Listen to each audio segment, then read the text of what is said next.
Welcome to the daily update, where I'll go over the action in the market for Tuesday, March 11th, and we'll see how things look for Wednesday, March 12th. Another down day. It's where we're headed these days. Now, there is some glimmers of hope that maybe we're seeing a bit of an improvement under the surface. But last week, about this time, we saw a couple of days that were giving us some hope, and then that quickly dissipated. So these are just some positive things to hang on to, and they're kind of big. They're going to be big if we can bounce up off of them. They're going to be big if we fall below them. So these are just some areas that we want to keep an eye on. We're watching the long term a lot more now. Long term support levels, we're below the 200-day moving average. We're negative in the short and intermediate term, but we're becoming oversold. That's one of the things that could be somewhat positive. Sentiment is still extreme negative, but we've been seeing this now for a number of days, but our list is getting a little bit longer of those things that are oversold. And of course, there's all kinds of political and geopolitical things going on right now that really has the market confused. There are earnings warnings that are coming out. In Tuesday's session, it had to do more with the airlines, that they're lowering their earnings looking forward. That is not good if it starts to go across the whole market. So, okay, let's go back and talk about what happened and then look at some charts. We had pretty much a flat open. We were looking positive, but then we started to drift, which seems to be rather common these days. The futures were doing okay before the open, and then we just drifted down coming into the open of the cash session.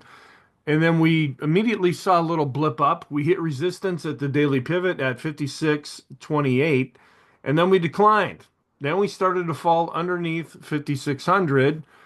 We fell below the unchanged level. That took things negative. But we initially, really early in the day, found support at S1 at 55.51. But it might have been a little bit too early for the smart money to come in and actually do some buying. But we did see a little bit of a bounce. We did go up a little bit there, but then we fell back down. This time we went below S1. Then prices successfully rebounded back above S1. This is later in the day, and we got above the unchanged level. We actually went positive. We hit resistance again at the daily pivot. So we started off the day by hitting the daily pivot. Then later in the day, we hit it again. But then we declined back below 5,600 to close negative. We were down 0.76% on above average volume.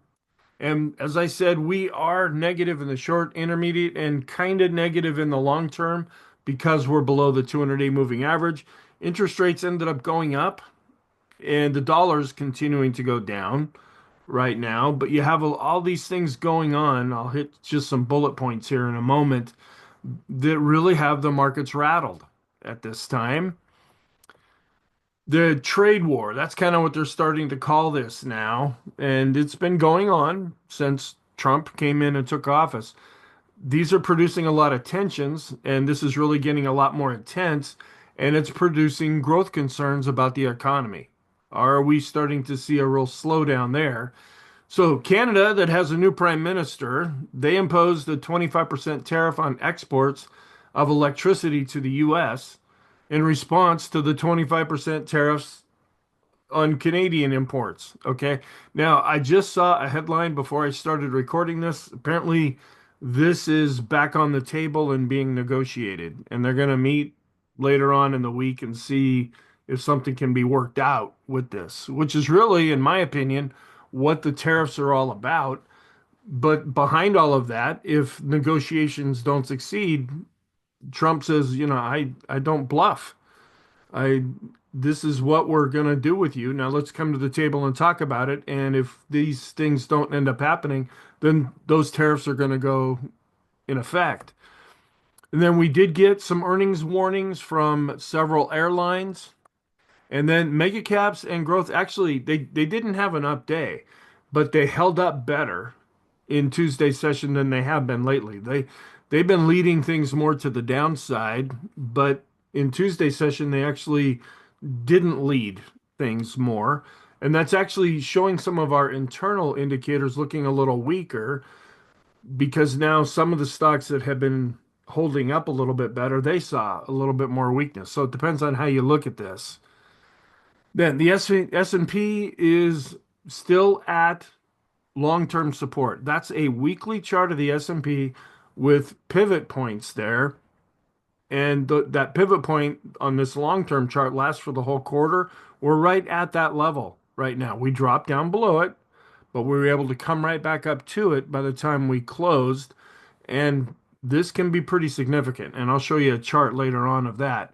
Intraday, if you go from the high that was set back in February on an intraday basis and the low that was set on Tuesday, we've been down over 10%. Now we're not quite there yet because we bounced up going into the close. But and usually what happens is this is measured on a closing basis. I like to look at these things on an intraday basis to get an idea of, okay, what is the intraday movement that's actually happening? And then the VIX is still above 20. We're at 26.92. It actually was quite a bit higher than that, but it came down from being much higher. And here's our list in the short term, pretty long. And this has been this way now for a few days. When you look at the ADX, that measures the condition of the trend. If the ADX is going up, that means the trend, whatever it is, whether it's positive or negative, is getting stronger. Well, we're getting a high reading with that. And the rate of change going back 5 periods and 10 periods are both looking extreme negative.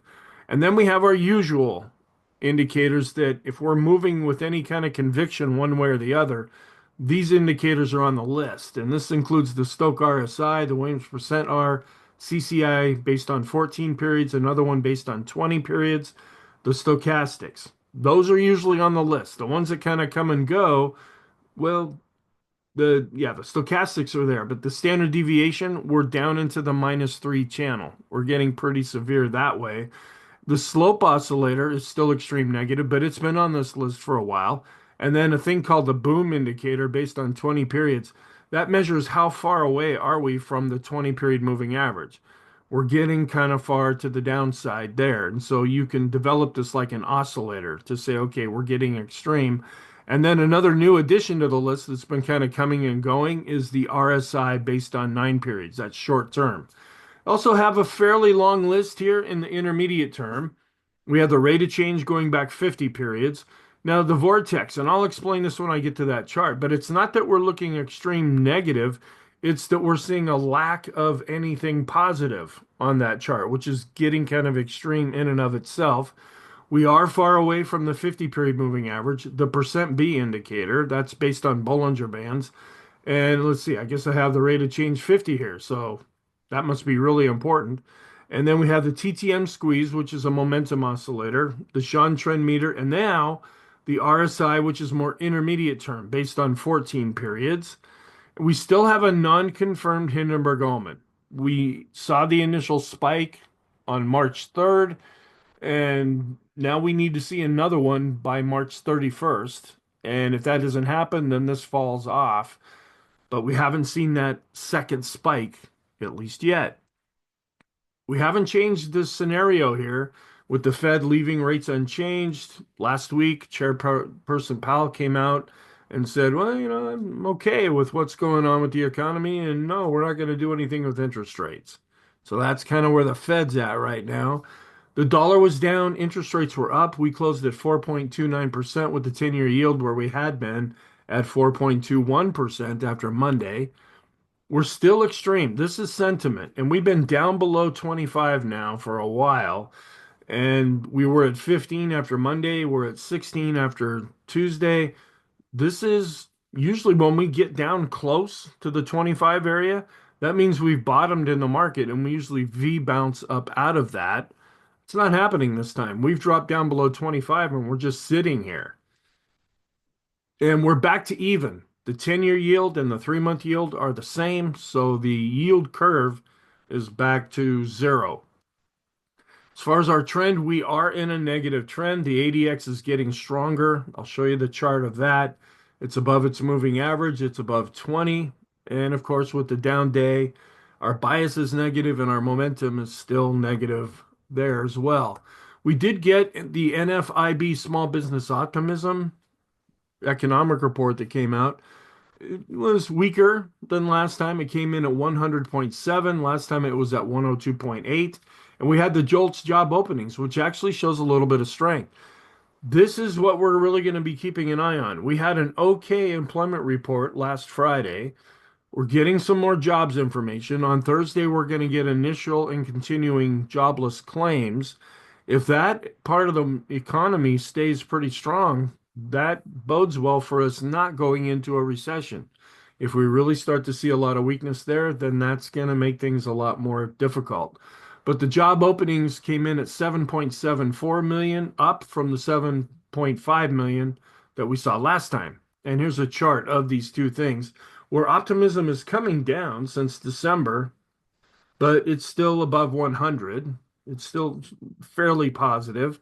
And then the job openings actually increased from the reading that we saw last time. And this is a chart that we look at once a week from Isabel Net. It's a blog where you can go look at some charts. They have a lot of free charts that you can follow there. And I go there and I look at these charts. This is an overbought, oversold composite. We're coming down to 28. This is really dropping down. It's more in the neutral area right now, and it's been falling as the market's been falling. Now, I'm not going to go through all of this, but there's this, apparently it got passed through the House. I'm not sure if it's all the way through, but there's concern about a government shutdown. And it's like, okay, what does that do to the stock market if something like that ends up happening? Basically, it's irrelevant to the stock market. All the different times that we've had government shutdowns, the return is we're up 0.3%, the median is up 0.1%, and we're higher a little bit over half the time. And then you can see by the time it ended, sometimes it was actually more positive for the market. I know, they scream about, because that's what happens in the political arena. They don't cut things that you don't see. They turn off the lights at Yosemite, or close the gates at Mount Rushmore, things that people actually see. It's a political game that is played there. But, if we have anything like this in the future, the market doesn't really seem to care. All right, then mega cap growth and tech positioning. It is coming down right now because we're under pressure right now. So there's been some selling. And then wealth creation in the stock market has outpaced the US economy. And yeah, for most people, and people that are involved in the stock market, which is about half of the US population, this is how a lot of folks create their wealth. The next thing would be real estate, a house, or maybe some type of an investment property type of a thing. And then the commodity traders advisors exposure to equities, it's also coming down now as we've been under pressure. And then the aggregate US equity futures positioning has actually been dropping, but starting to go back up a little bit, according to this chart. And I don't know how to really interpret this. This is the potential, what's going to happen here if there's a ceasefire between Russia and Ukraine, which we don't even know if that's going to happen. But this really applies more to Europe. You might want to pause and look at this if this is interesting to you. It's just, it's like, okay, I'm not really sure what the impact would be, but it mainly applies to Europe.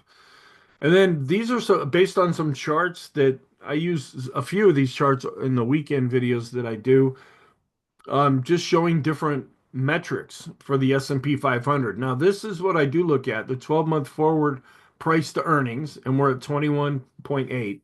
And that's an important thing to keep an eye on. I look at that in the intermarket analysis video that I do each weekend. Well, with the PE ratio here, we use a 10, 15, 20 scale. Well, we're above 20. That means the market is expensive, even on a forward-looking basis. And then the 12-month trailing, this looks backwards, of price to sales. It's actually coming down a little bit.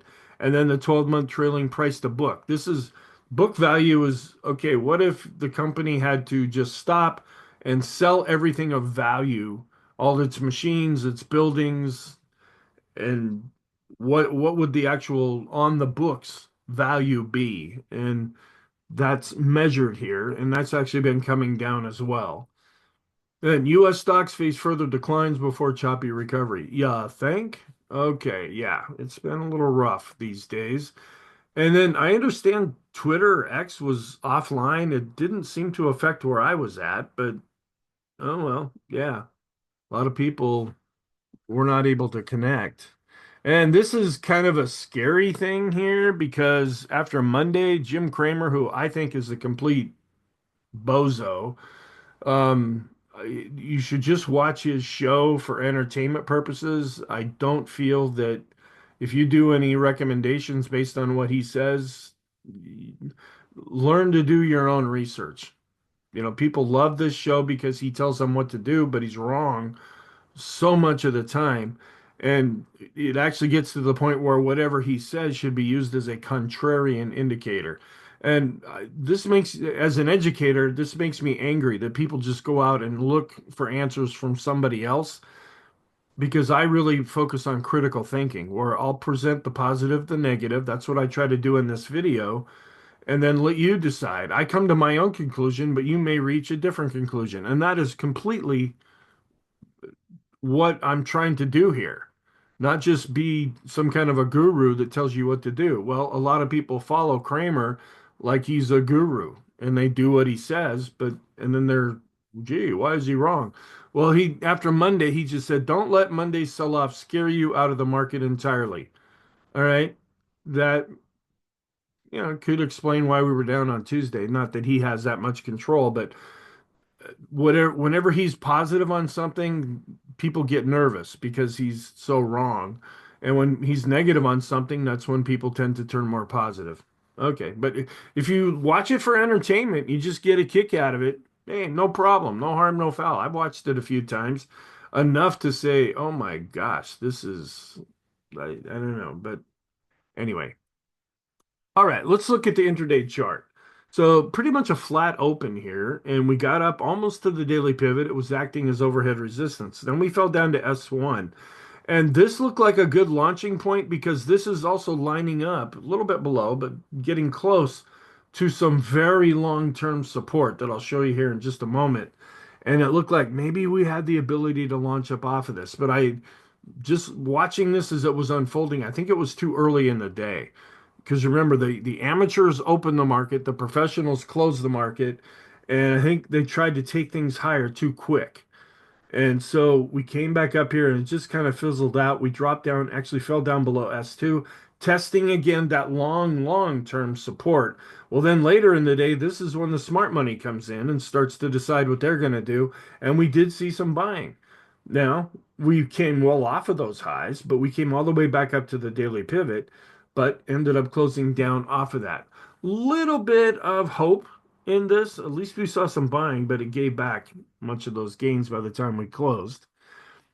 And then looking at the intraday chart here, where this is the pre-market session, and then we started to go negative again. We were actually looking pretty positive before the market opened, but then as we got closer to the open, as been what's been happening lately, that we're trailing off, and we actually went negative there for a while. And we're up just a little bit in the initial overnight session for Wednesday. All right, we're still looking negative here, but showing some improvement. The blue line and the red line are actually matching up with each other. Now, yes, they're on different scales, but you can get in a general sense when the blue line is above the red line, that means growth is outperforming value. And that's what we want in a more positive environment. When the red line is above the blue line, that means the market's getting more defensive. Well, are we seeing a change here? Because look at how growth just, excuse me, value just really has been coming down lately. Are we seeing a general shift of value back over to growth? That could be quite positive for the market. And when you put that together with some long-term support that we're testing right now, yeah, there's some potentially positive things that are developing under the surface. We're seeing a little bit of an improvement here with S&P growth to value. It was actually up when you do a ratio of the two. Then on an end of day basis, though, you can see growth was down, but not down very much. Is all the selling done there now? We don't know that. We can just ask these questions and then watch the data that we're given and then try to say, okay, this is what I see developing here. Where value just got hammered, down 1.46%. Now it's been a stronger area as of late as we've been seeing some rotation going from growth into value. And that's why we're seeing some of our internal indicators showing a little bit of weakness because value had been holding up better. Well, it didn't in Tuesday's session. And both for the growth for the mid caps, growth was up less, and it was up quite a bit less here for the small caps. So a little bit of a tick up here with our end of day chart with small cap growth to value, but we're still below the 200-day moving average. An awful lot. Look at all this damage here to the index. A lot of damage has to be repaired. The same thing with the mid caps. A lot of damage here, but a little bit of a tick up and a little bit of a tick up with the S&P. So just something to notice for right now. We're not necessarily convinced that we're seeing an actual shift back to growth, but this is something we'll just keep watching. And a little bit of a tick up here with our growth to value ETF, but we're well below the rainbow. And not much of a change here when we look at discretionary versus staples. Discretionary continues to fall under its 200-day moving average, but you notice here, staples, it's falling too. We closed well off the high in Monday's session, and now we're closing back down below the 200-day moving average here after Tuesday's session. Is this some kind of a shift that's going on? But the reason this ratio didn't go up is because discretionary was down as well.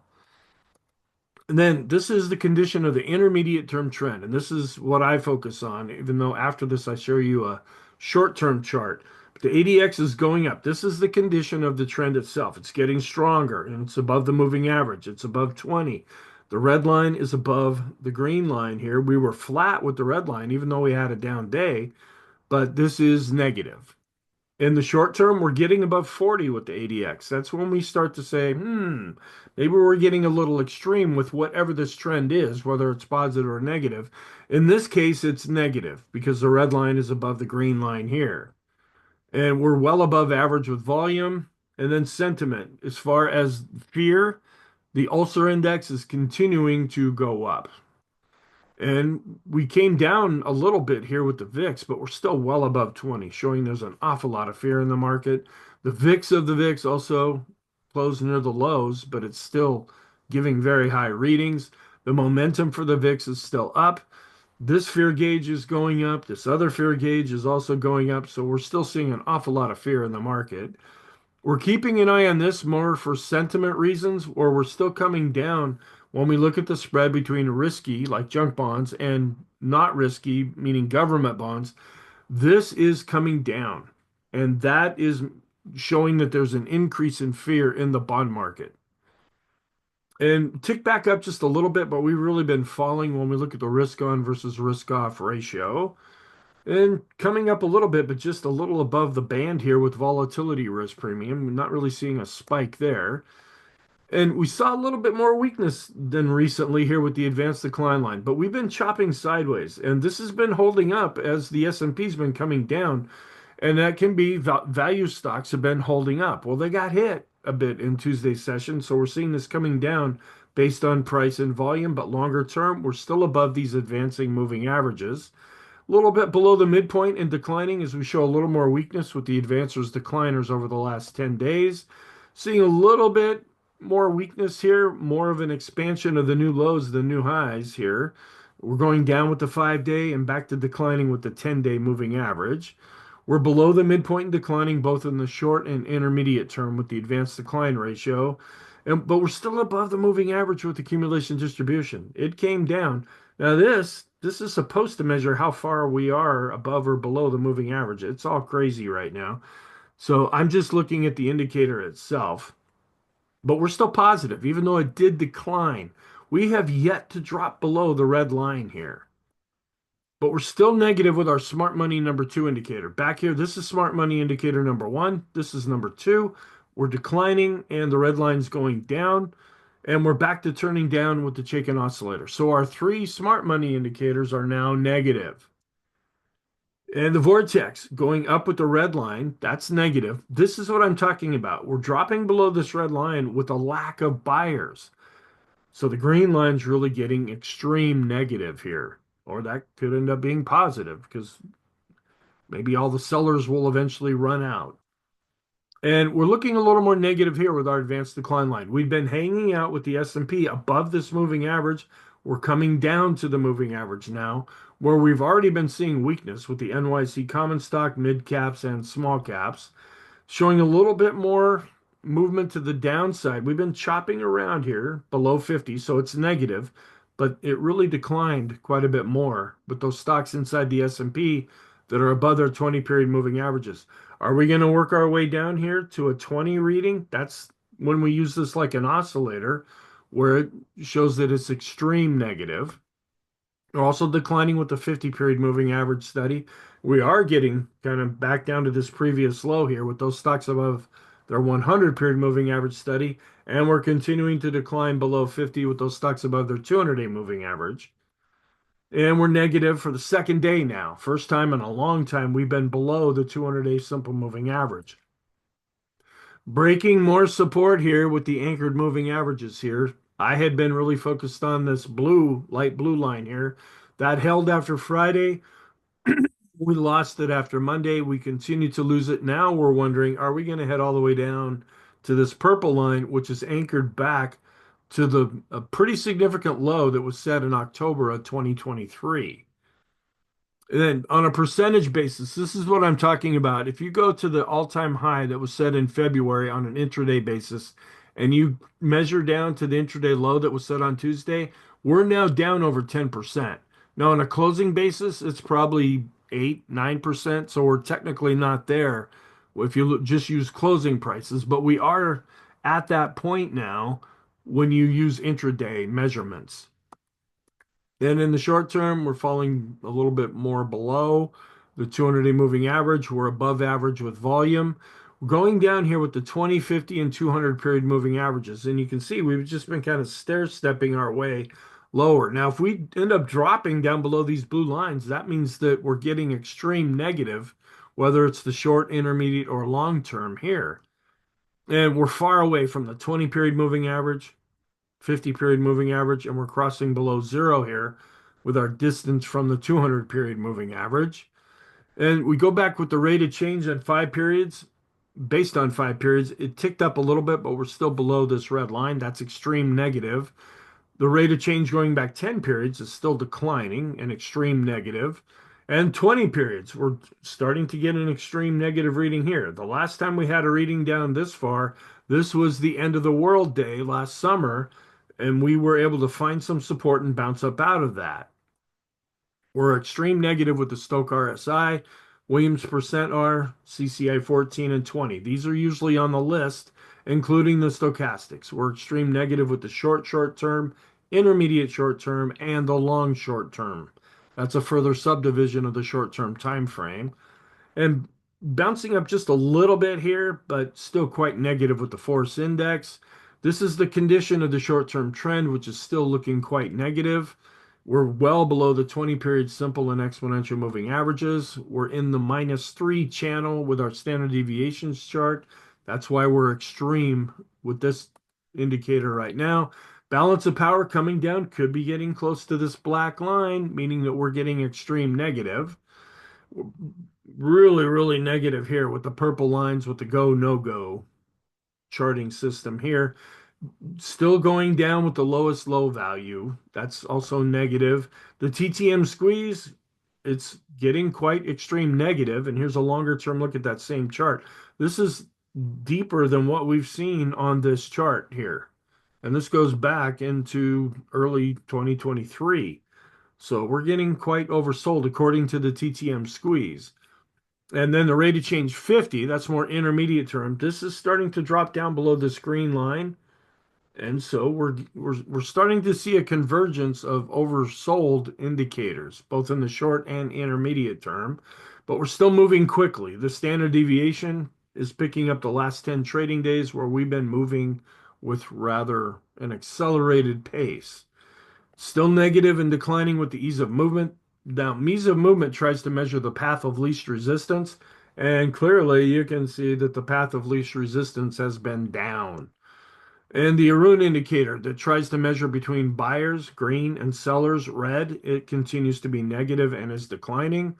And then the McClellan oscillator further below zero and declining. So we're going down with the summation index based on price and volume.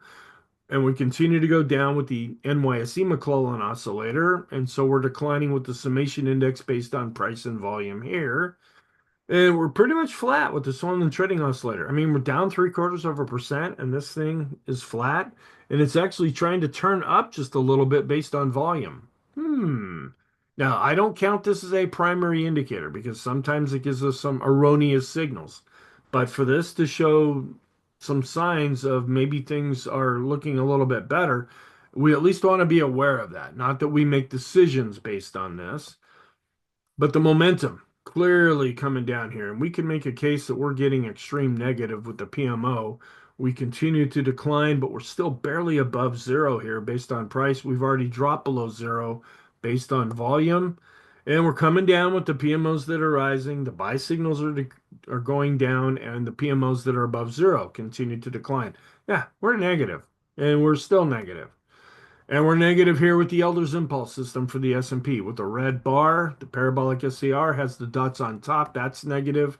Slope oscillator, and we're starting to get to a very low reading here, extreme negative.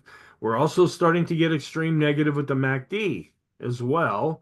And we're really coming down with the slope and TSI. These are two of our short-term oscillators.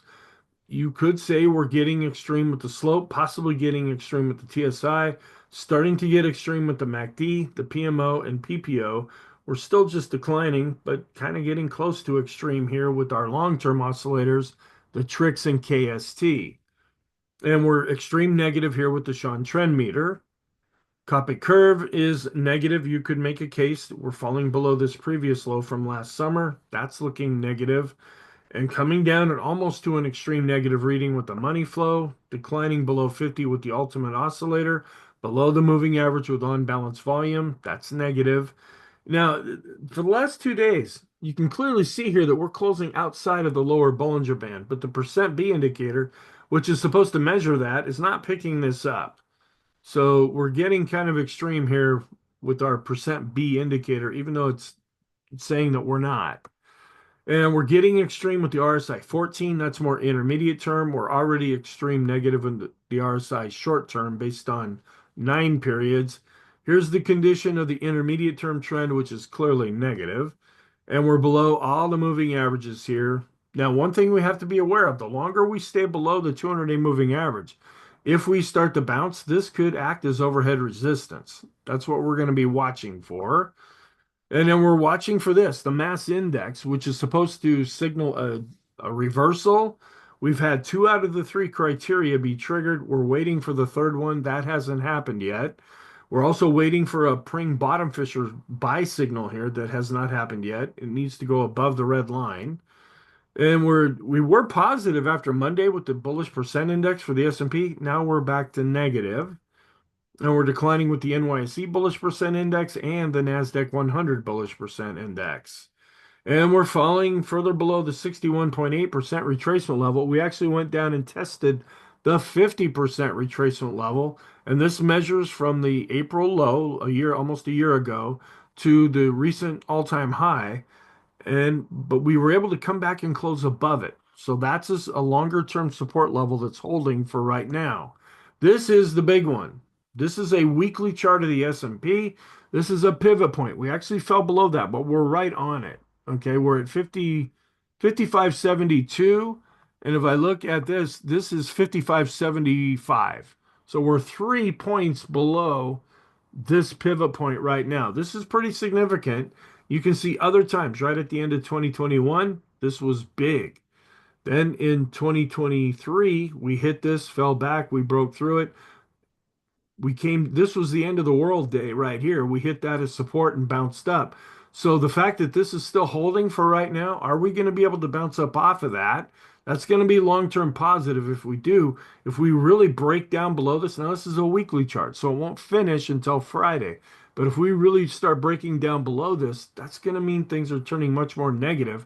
And the line in the sand is if we're above the pivot point, the P here, that's more positive. If we drop below it, that's more negative.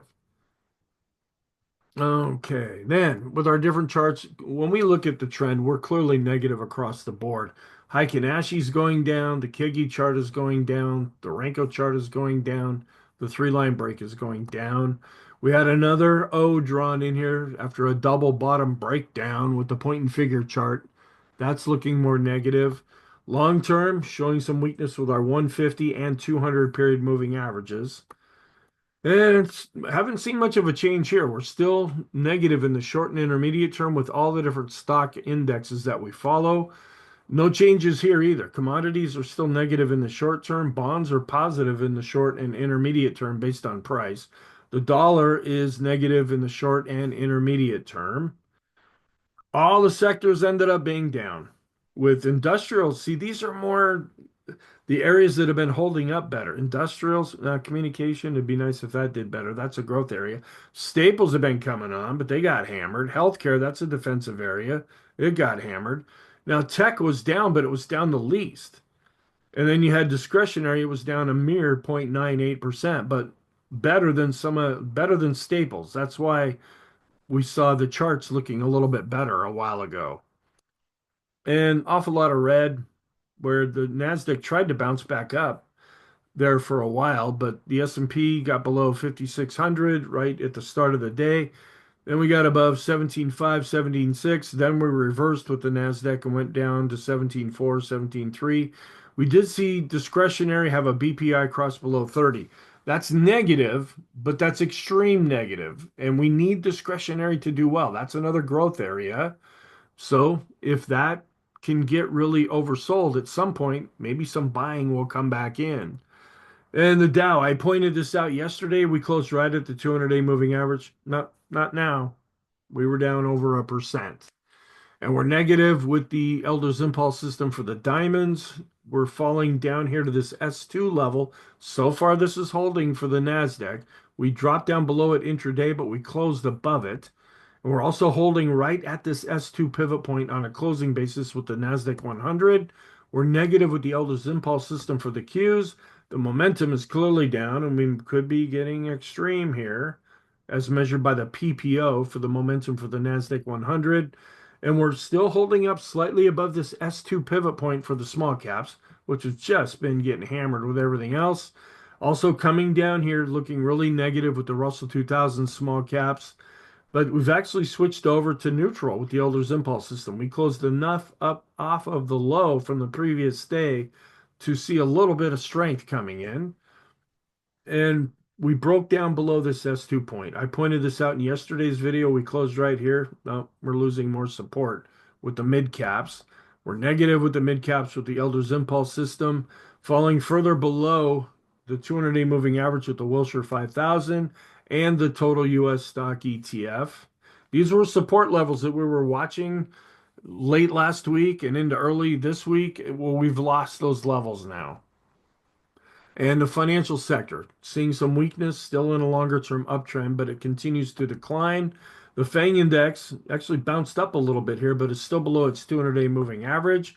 Then we look at some of the magnificent seven stocks here. Amazon was up over 1%, but still under its 200-day moving average.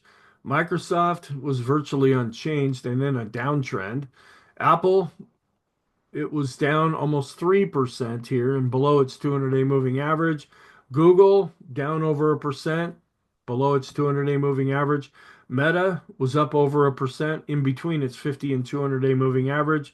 Nvidia was up 1.66%, and we're getting close to seeing a death cross here if price stays below both of these moving averages. Tesla continues to fall below its 200-day moving average, but it did bounce up 3.79%. And Netflix was up 3.28%, but still below its 50-day moving average. We're watching this to see, is the market still anticipating a soft landing or a hard landing? That's really been coming into question lately. That just means, are we going to go into a recession or are we not? And then looking at this, this is an inverse of that chart I just showed where bonds lately have been really outperforming stocks. And we're still watching a deterioration here with the S&P 1500 with short-term bonds falling further underneath the rainbow, a broad market measure with further out bonds further underneath the rainbow. The tech sector is continuing to fall with 3 to 7 year bonds, and we're still falling with the QQQs, the 3 to 7 year bonds. And home construction, it was bouncing back up a little bit. This has been looking weak for quite a while now. And semiconductors, just want to show this because it's such a huge part of tech. We're continuing to fall below the rainbow here. And we do a look at US versus world stocks, where we've been really coming down with the S&P. World stocks have been holding up a little bit better, but we're pretty much neutral with the short-term correlation. We're still seeing the longer-term correlation wear off. Oil was up here, but we're still coming into the mid 60s. And the dollar was up, but still below its 200-day moving average. Just getting hammered lately. Sorry, it was down. It's up here because it trades 24/7. And by the time I get this chart, it was actually up a little bit. And we were up here with the 10-year yield coming back above the 200-day moving average, where we're coming down with the 10-year based on price. We're back to even with when we look at the yield between the 10-year and the 3 month. And we're still seeing overall weakness with our growth to value ratios. Qs to S&P, discretionary to S&P, large cap growth to large cap value. Going down still with the large caps, mid caps, and small caps. Still going up for the most part here when we look at the staples to S&P ratio. When this is going up, that means the market's getting more defensive. So what's our outlook for Wednesday? I really haven't changed much here. We're still negative in the short and intermediate term. We're below the 200-day simple moving average. We're testing that long-term support. That's the weekly chart of the S&P 500 with the quarterly pivot point. And we will get the MBA mortgage applications index. We get that every week. CPI, this is probably the second biggest economic report of the month. That'll be coming out on Wednesday. And we'll get the Treasury budget. And then anything, I mean, try to keep up with what's going on with the tariffs, with the ceasefire talks, with what's going on in Israel. And it's all crazy these days. And then on Thursday, we're going to get PPI and then consumer sentiment on Friday. Here's a look at the whole week for the economic calendar. Seasonality, neutral to negative with the Dow, neutral to positive with the S&P, neutral to negative with the NASDAQ. So not any real tipping point for March 12th. And the solid lines are what usually that's taking all the years together, where the dashed lines, that's more what happens in a post-election year, where we do see some weakness here. And I follow the green dashed line, that's for the S&P 500. But we're supposed to be in the first half of the best performing month of the year. Hasn't really been happening so far. And this just shows what typically will happen when we look at March, April, and May together, but we've got a lot of making up to do there. But this also shows that things could continue to be bumpy until we get further into the spring. Okay, now the warning signs. We're positive with the accumulation distribution. We're above the moving average, but we're now back to declining with the Chaikin money flow and the Chaikin oscillator. And we're continuing to be negative with the McClellan oscillators and summation indexes for the S&P and NYSE. Parabolic SAR, the bullish percent indexes, we're back to negative with the S&P bullish percent index. We're clearly negative as far as momentum. We're negative. We're kind of mixed now with the Swindon trading oscillator. So that's showing a little bit of hope there. The moving average studies are negative. The ease of movement, money flow, and ultimate oscillator are all negative. And we're negative with the vortex, but possibly with the green line being extreme negative. And the momentum for the NASDAQ 100 is negative. On the positive side, now the longer term growth to value ratios, I measure them using a 50-200 moving average crossover. Those are still positive. But in the short term, yeah, they're taking a really big hit. And the financial sector is still positive, but we're still seeing some weakness in that area. And the bank ETF, which I didn't show, but I'm keeping an eye on, is still under its 200-day simple moving average. So our conclusion, we're negative in the short and intermediate term. Long term, we're still positive because of the two moving averages, but we're below the 200-day simple moving average. We're negative and oversold in the short term. We're becoming more oversold in the intermediate term. We're still positive in the long term, but we're below the 200-day simple moving average. The reason we're positive is because we're working off of that golden cross from October, or excuse me, going back to 2023 from the low that was set back in October 2022. Okay, so thank you. I hope you found this helpful. Have a really good day, and I will talk to you in the next video.